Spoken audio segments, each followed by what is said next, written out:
Okay, so yeah, let's go ahead and just wrap this up with the last implementation of these commands. And so to get the rest of these implemented, the solution or answer that we left off with, by the way, if you haven't gone and tried to do these yourself, the subsequent subtract, multiply, and divide and factorial, then pause the video here and go and implement the rest of those functionalities for subtract, multiply, divide, and see if you can get it all working. And my student here has actually completed it already, and he did it all on his own, so big congrats to him. If you can figure this out, then you're actually moving well ahead in the programming. But I'm going to now give you the answers to that, so that you can compare the answers with what you did with what I'm doing right now. So I'm just going to go ahead and start here. Else if command input dot to uppercase dot trim equals subtract,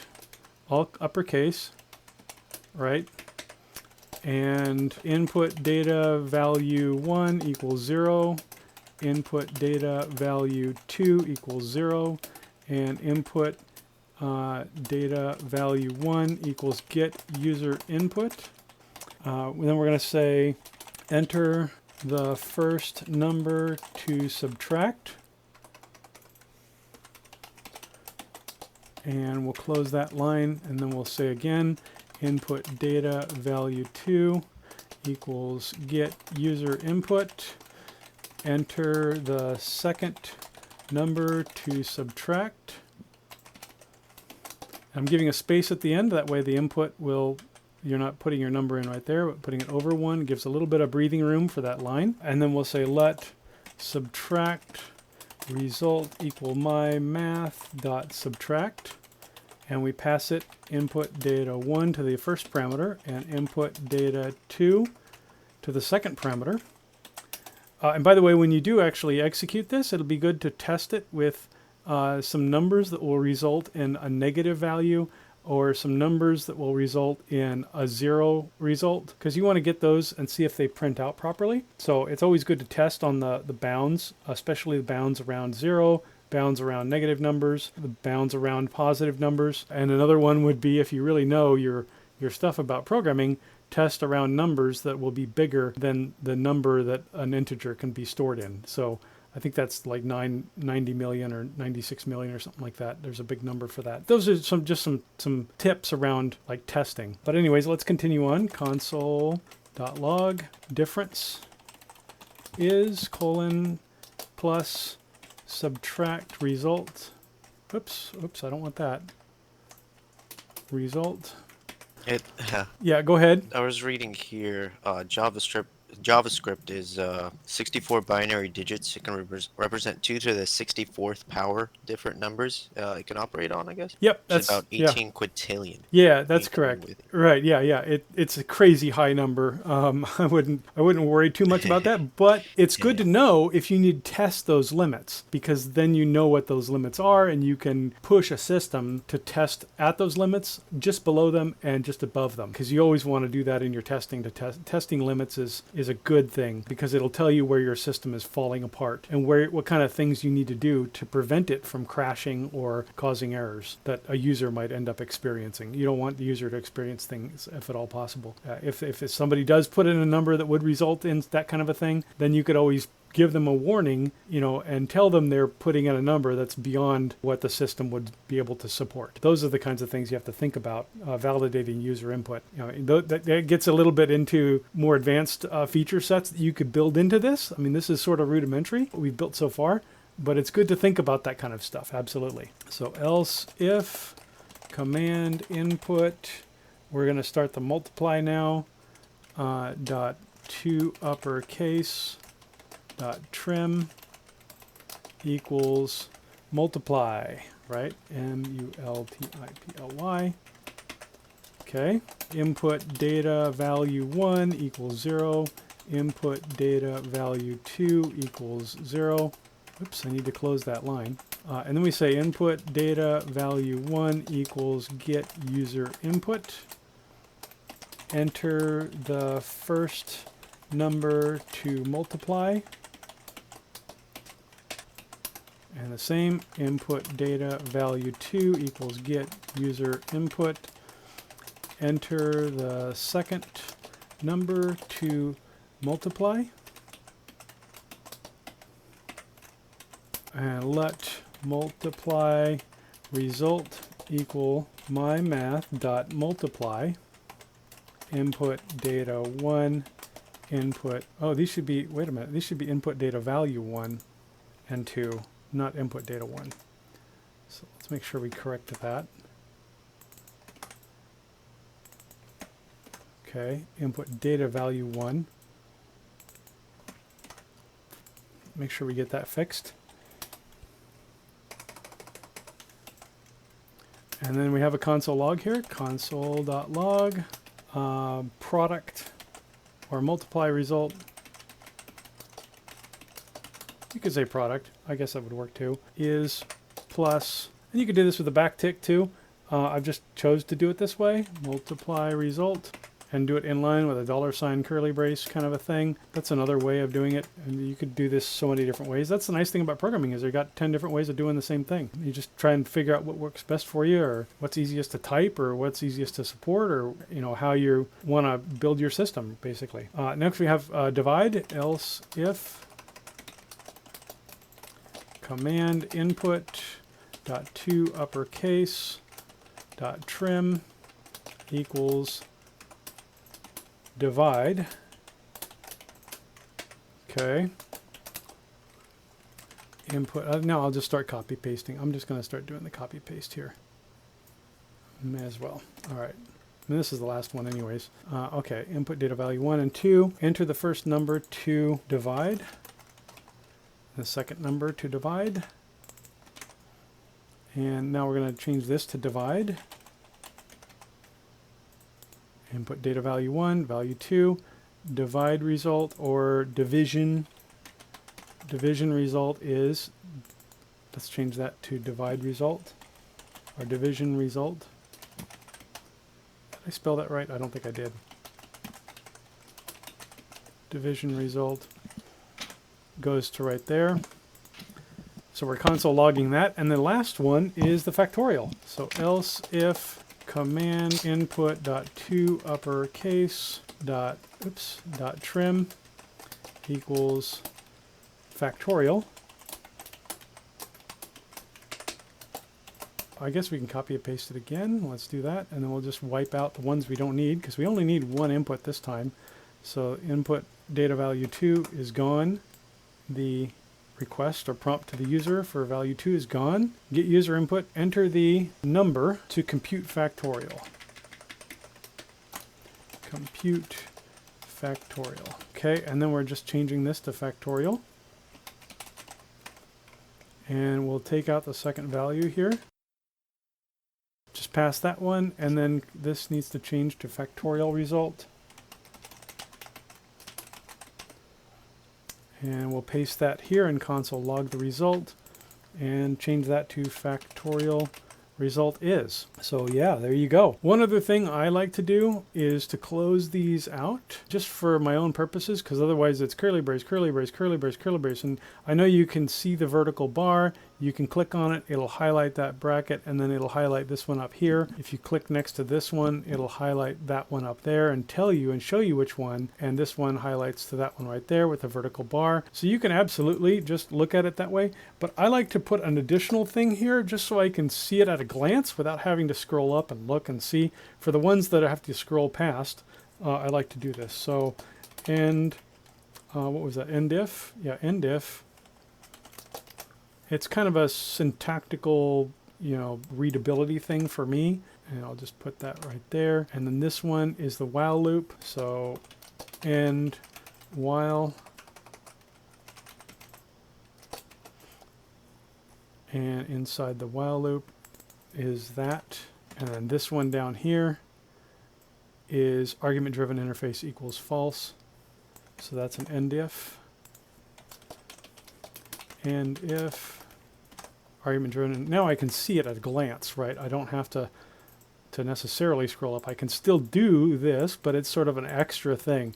It's not required. The language does not require you to do that. It's just a syntactical readability beautification thing for me. But yeah, you get the idea there. For the short ones like this, where this is right there, maybe not as necessary, but for longer ones, I tend to try to do that. But overall, you try not to get too deep into these brackets. So normally what we would be looking at is finding a way to take all of this and turn all of that into a function, or even take all of the, see, that's, now we're getting into the other thing. You look at all these if, else if, else if, else if, else if, else if, else if, all the way down. So each one of these is a command. We got the add command, the subtract command, the multiply command, the divide command, the factorial command, and you're going to add more commands. If you build an app, like an actual application, you're going to start adding like more commands that are going to do more things, and you're going to end up having a lot of them. Sometimes apps can get extremely complicated and have thousands of commands built into them. Well, you don't want to have 1,000 else ifs coming all the way down here. That's a horrible way to program. What we're going to be looking at next is a more efficient way to design command-driven architectures, and looking at more advanced systems integration software and enterprise architectures for large-scale systems. So we're going to explore better ways of building these systems, but I will warn you, they get extremely complicated. Like, we got to build subsystems on top of subsystems on top of subsystems, and there's a lot more to it. So what we've just covered is like the basics of intro to JavaScript, and we're about to dive a lot deeper in the subsequent lessons. So just giving you a heads up about that, but this sort of exemplifies the problem that we're now faced with these command systems. And I want to describe also these curly brackets. This is not, generally speaking, you wouldn't necessarily go this deep. You got an if, a while, an if, another if. That would not normally be how you would write your code. If you have all these curly braces going in and all these ifs going out, coming in also from the top, this forms like there's a line that kind of forms here, and there's a line that kind of forms right there. Well, those lines kind of converge and form like a cone, right? Like a pyramid. And they call that the cone of shame, because you don't want to do that.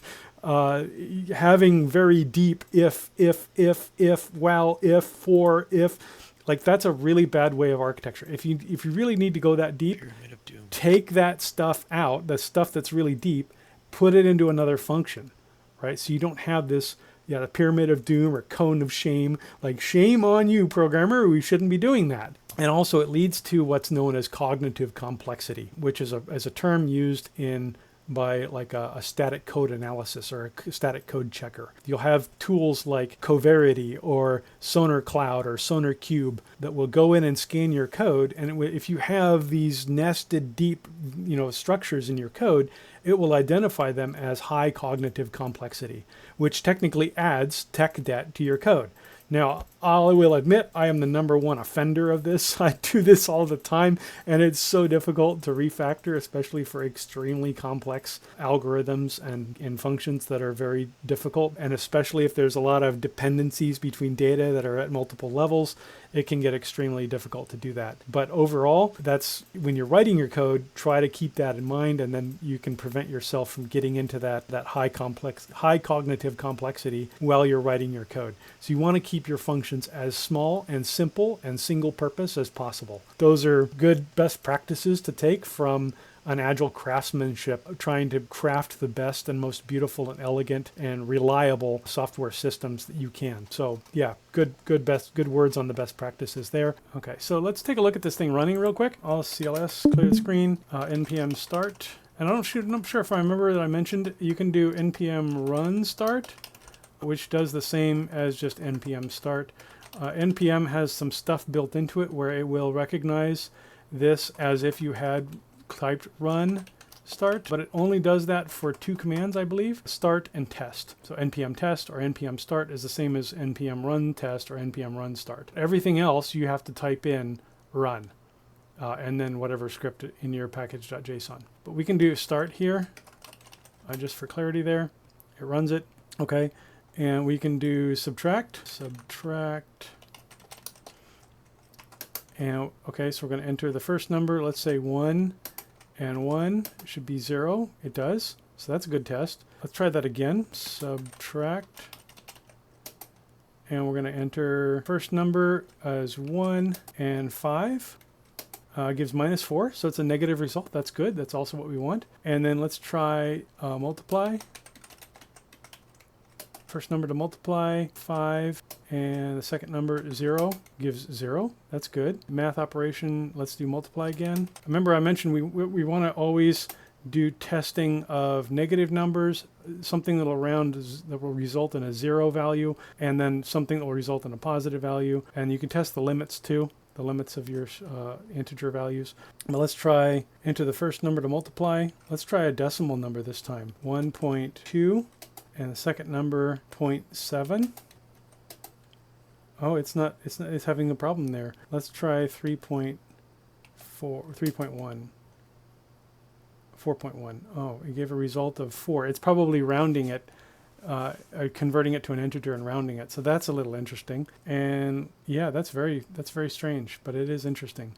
We would have to enhance our system to work with decimal values or floats or doubles. Yeah, I think because we're parsing it as an integer. Yeah, that's why. So it converts it to an integer.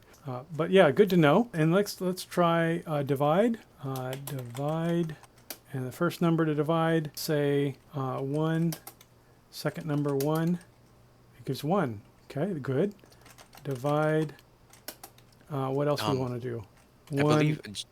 I have a question. JavaScript doesn't do remainders by default. You have to encode it, don't you? Well, it's coming as a string. When I called get user input, if we look at what the implementation of get user input, it prompts the user, returns the value, and this parse int is converting whatever I put in into an integer. So it's going to represent it as an integer. Even if I put 1.4 in, it's going to round it to 1, okay, right? Because it's parsing it as an integer. But I could parse it as something else, and it would return, if I put 1.4, if I parse it as a double, then it should return it as a double value.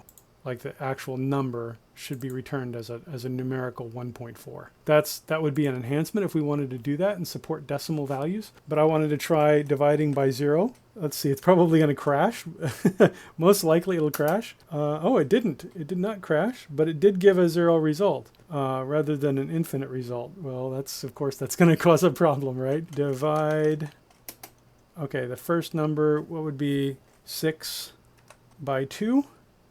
Second number 2 gives 3. So that's working. That's good. Basic division is functional. And then let's try the factorial.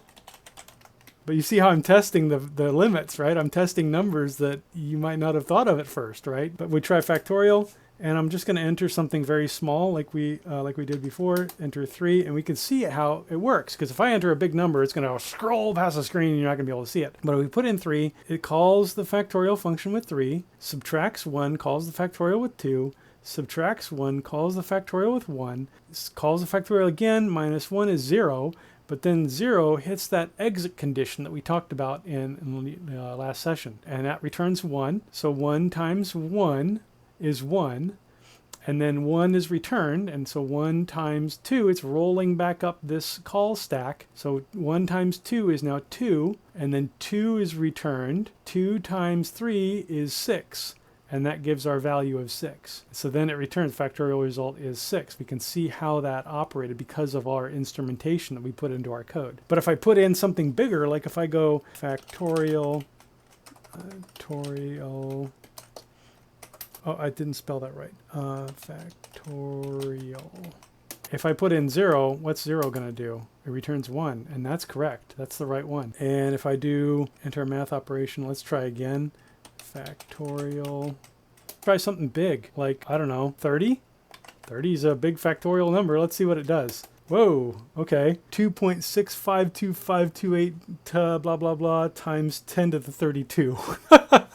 So, yeah, it's a big number. Obviously it is. You can see how it did this, though. So it passed in 30, 29, 28, 27, 26, 25, 24. And then it computes the results on the return. It doesn't compute them going in. It's building the call stack at the beginning. And then it computes the values on return. So then 1 times 1 times 2 times 6 times 24, 120, 720, 5,040, 40,320, and you can see it build the result until it overflows into the exponent. So that's a little bit of some insight. Now, if I put a bigger number in there, I don't know, you could put in some really big numbers to see what'll happen. At some point, I would expect you're going to break this, the limits of the integer value and what you can do. Like you said, it's something quintillion values. I love the math stuff. The math stuff is really 64-bit operator, right? Yeah. So it is 2 to the 64th power, being 18 quintillion.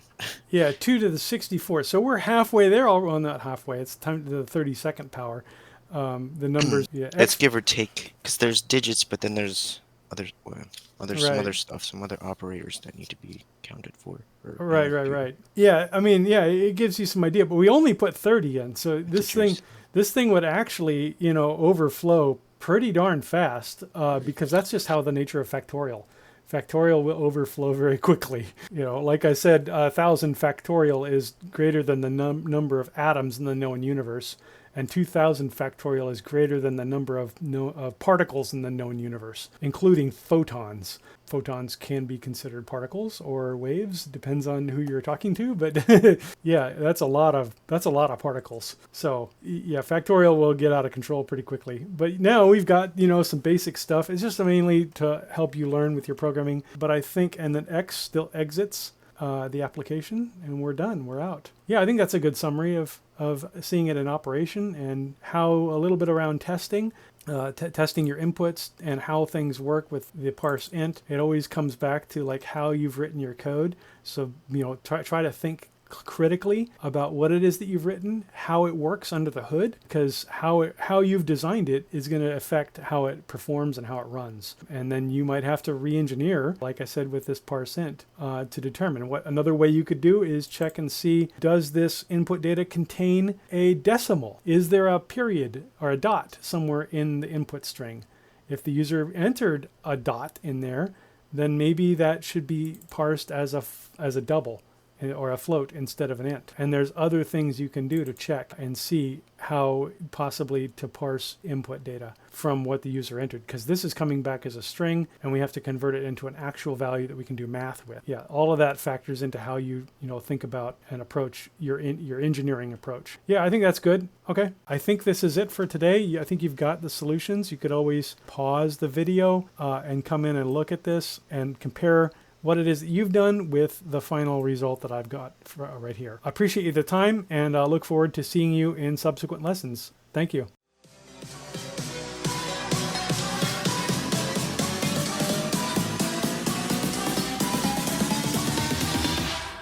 See you.